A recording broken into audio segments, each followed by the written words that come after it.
Chapter 28. David summoned all the officials of Israel to assemble at Jerusalem, the officers over the tribes, the commanders of the divisions in the service of the king, the commanders of thousands and commanders of hundreds, and the officials in charge of all the property and livestock belonging to the king and his sons, together with the palace officials, the mighty men, and all the brave warriors.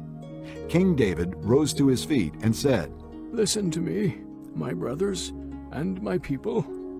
I had it in my heart to build a house as a place of rest for the ark of the covenant of the Lord, for the footstool of our God, and I made plans to build it. But God said to me, 'You are not to build a house for my name, because you are a warrior and have shed blood.'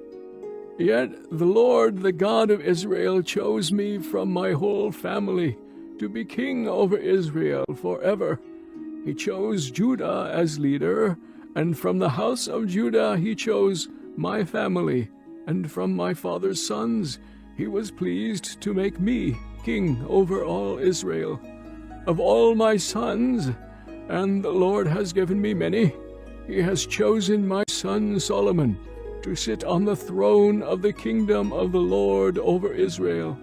He said to me, 'Solomon, your son, is the one who will build my house and my courts, for I have chosen him to be my son, and I will be his father. I will establish his kingdom forever, if he is unswerving in carrying out my commands and laws, as is being done at this time. So now I charge you in the sight of all Israel and of the assembly of the Lord, and in the hearing of our God, be careful to follow all the commands of the Lord your God, that you may possess this good land and pass it on as an inheritance to your descendants forever. And you, my son Solomon, acknowledge the God of your father, and serve him with wholehearted devotion and with a willing mind, for the Lord searches every heart and understands every motive behind the thoughts. If you seek him, he will be found by you, but if you forsake him, he will reject you forever. Consider now, for the Lord has chosen you to build a temple as a sanctuary. Be strong and do the work."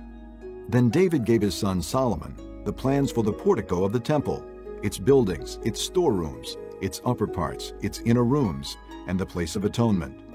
He gave him the plans of all that the Spirit had put in his mind for the courts of the temple of the Lord, and all the surrounding rooms, for the treasuries of the temple of God, and for the treasuries for the dedicated things.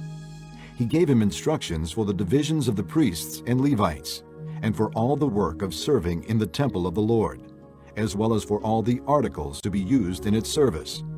He designated the weight of gold for all the gold articles to be used in various kinds of service, and the weight of silver for all the silver articles to be used in various kinds of service, the weight of gold for the gold lampstands and their lamps, with the weight for each lampstand and its lamps, and the weight of silver for each silver lampstand and its lamps, according to the use of each lampstand, the weight of gold for each table for consecrated bread, the weight of silver for the silver tables, the weight of pure gold for the forks, sprinkling bowls, and pitchers, the weight of gold for each gold dish, the weight of silver for each silver dish, and the weight of the refined gold for the altar of incense. He also gave him the plan for the chariot, that is, the cherubim of gold that spread their wings and shelter the ark of the covenant of the Lord. "All this," David said, "I have in writing from the hand of the Lord upon me, and he gave me understanding in all the details of the plan."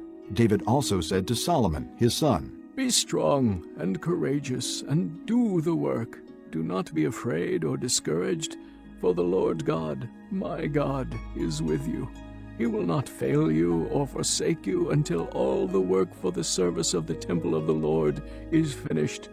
The divisions of the priests and Levites are ready for all the work on the temple of God, and every willing man skilled in any craft will help you in all the work.